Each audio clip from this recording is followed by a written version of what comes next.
Hey Rockstar content creator, Regina here from reginapaula.com, and I wanted to share how you can get pretty much an infinite amount of email addresses without having to create an email.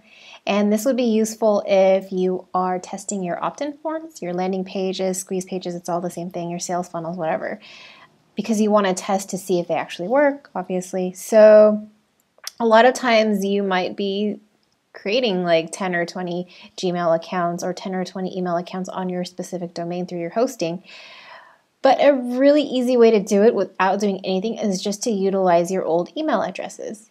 But then you're thinking, oh, or your existing email addresses, and you're probably thinking, yeah, but if you opt in with your email address, then you've already used it, so you can't use it to test anymore unless you go in and you delete it in your autoresponder.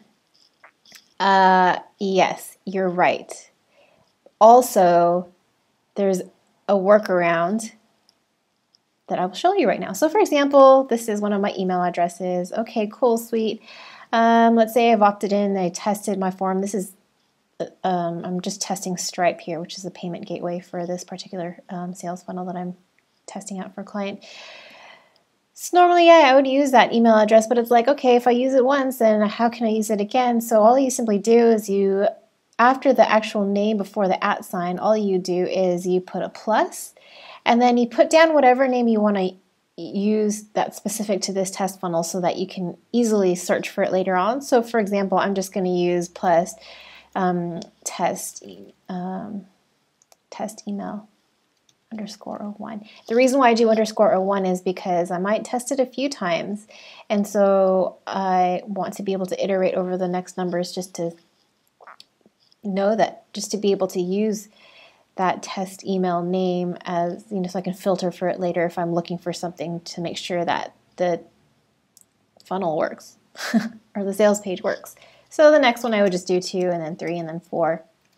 So you're still using the original email address. It's just that this plus sign plus all the characters behind it is basically saying use my email address, but then let's add these other characters behind it so it could filter on it and just use it and test it. So this pretty much gives you an infinite amount of quote-unquote email addresses, but it still goes to the original email account.